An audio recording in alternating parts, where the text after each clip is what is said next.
மாண்புமிகு பேரவைத் தலைவர் அவர்களே, தந்தை பெரியார், பெருந்தலைவர் காமராஜர், அண்ணல் அம்பேத்கர், ராணி வேலு நாச்சியார், மக்கள் சேவகர் அஞ்சலை அம்மாள் ஆகிய எங்கள் கொள்கை தலைவர்களுக்கு வணக்கம் செலுத்தி, ஆட்சி அதிகார நிர்வாக நிலைகளில் எங்களை வழிநடத்தும் மக்கள் நலன் சார்ந்த மக்களாட்சி நடத்திய மாபெரும் மக்கள் தலைவரான பெருந்தலைவர் காமராஜர், பேரறிஞர் அண்ணா, மக்கள் திலகம் எம்ஜிஆர் போன்ற ஆளுமைகளை கொண்ட பெருமை வாய்ந்த இந்த பேரவையின் முன் 2026-27 ஆண்டுக்கான திருத்த வரவு செலவு திட்ட மதிப்பீடுகளை வைப்பதில் நான் மகிழ்ச்சியும் பெருமையும் கொள்கிறேன்.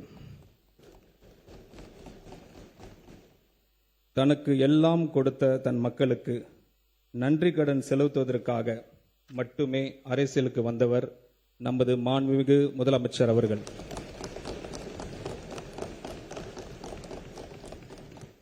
தன் உயிராக நேசிக்கும் மக்களுக்காக, தன்னை உயிராக நேசிக்கும் மக்களுக்காக பல்வேறு சூழ்ச்சிகளை எதிர்த்து மாபெரும் சரித்திர வெற்றி பெற்று ஜனநாயகனாக இந்த பேரவையில் அமர்ந்திருக்கும் நமது மாண்புமிகு முதலமைச்சர் அவர்களுக்கு எங்களை வழிநடத்தி ஆலோசனைகளை வழங்கி தமிழ்நாடு மக்களுக்கு ஒரு நல்ல அரசை கொடுக்க வேண்டும் என்பதற்காகவே சிந்தித்து அயராது பாடுபடும் மக்கள் விரும்பும் தலைவர் அவர்களுக்கு என் மனமார்ந்த நன்றிகளை தெரிவித்துக் கொள்கிறேன்.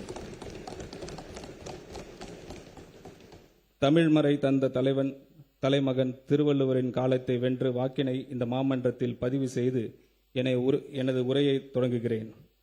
பிறப்புக்கும் எல்லா உயிருக்கும் சிறப்போவா செய்தொழில் வேற்றுமையான்.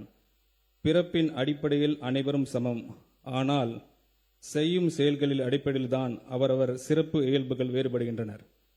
பிறப்பால் அனைவரும் சமம் என்று மேலான சமத்துவ கோட்பாட்டுடன் ஆட்சிக்கு வந்து 3 மாதங்களிலே ஏராளமான சாதனைகளை செய்து ஒவ்வொரு வீட்டிலும் பிள்ளையாக, அண்ணனாக, தம்பியாக, உயிராக, உறவாக, உணர்வாக வாழும் மக்களின் மனதில் நீங்கா இடம் பெற்றுள்ள நமது மாண்புமிகு முதலமைச்சர் அவர்களுக்கு தன் நெஞ்சில் குடியிருக்கும் தமிழ் மக்களுக்கும் நன்மை தரும் பல திட்டங்களை செயல்படுத்தி வருகிறார். தமிழ்நாடு அரசியல் வரலாற்றில் இதுவரை காணாத ஒரு சரித்திர நிகழ்வினை, மாபெரும் மக்கள் புரட்சியினை நமது மாண்புமிகு முதலமைச்சர் அவர்கள் நிகழ்த்தி காட்டியுள்ளார்கள்.